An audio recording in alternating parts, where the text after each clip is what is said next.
What's up, guys? I'm coming at you with another video today, and today I want to be talking about how, in my personal opinion, the San Francisco 49ers are done. Not completely trash, they're not gonna tank, they're not gonna explode, but I don't think they're gonna go back to Super Bowl contention for at least a little bit. So, you may be saying, well, what? They just look great on offense. They have emerging pieces. They just got a first round pick for DeForest Buckner. Like, they did great on, and then on defense they were awesome, but there lies the problem.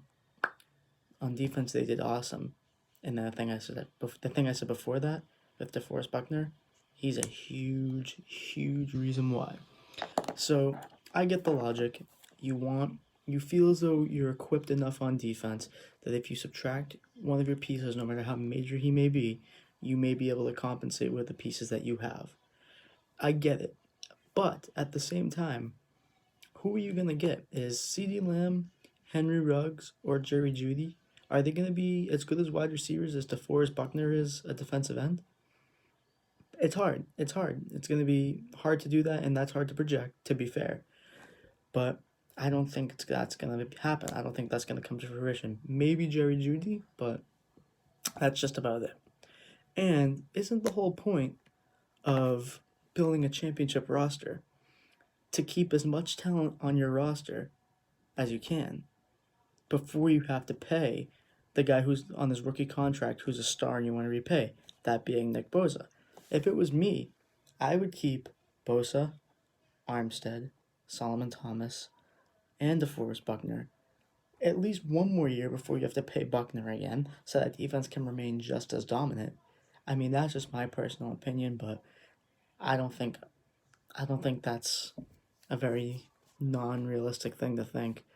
Um, And not only that, but they decided to extend Eric Armstead. Now, no disrespect, he was great this year. He was great this year. He really was. I believe he was a Pro Bowler, and he was very rightfully deserving of that honor. But he didn't prove that until this year. Like, a big thing with me is consistency. Anyone can have one good year.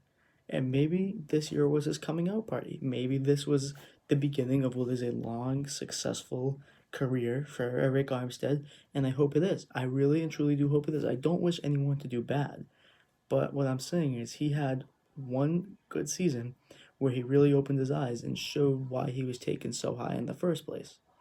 So, in my opinion, that doesn't really justify you trading the guy who's been great for you all along. If it were me, I would have traded Eric Armstead and paid the guy who you know will give you constant and consistent production rather than the guy who is finally coming along and giving you production. Or maybe instead of coming along, Robert Saleh, the defensive coordinator, just put him in a good spot and a good position to succeed. That's my personal opinion. I think also that Jimmy Garoppolo is good.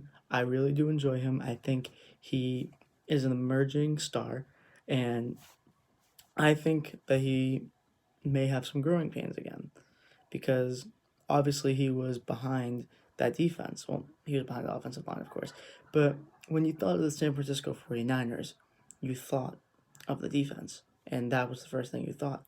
And Richard Sherman's not getting any younger. I love him, but he's not getting any younger. Jason Verrett can't stay on the field. Eric Armstead, like we just discussed, may have some consistency problems. DeForest Buckner isn't there. Nick Bosa, amazing, constantly great. Solomon Thomas has been solid, but he hasn't justified the number 3 overall pick so far in his career. So I wouldn't bet on him to get that much better. At least I'll believe it when I see it. I think Jimmy Garoppolo will be thrown to the spotlight more.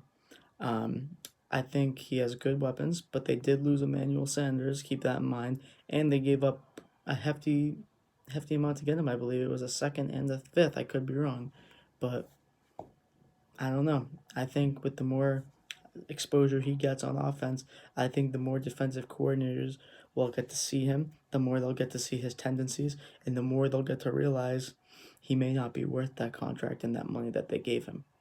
Not to mention he's competing in a very competitive division with Seattle. I'll never forget that Week 17 battle one of the greatest games I've watched in a long time. They took him to the absolute limit, and they took a last-second tackle at the 1 yard line, reminiscent of the Rams and Titans Super Bowl, to win that game.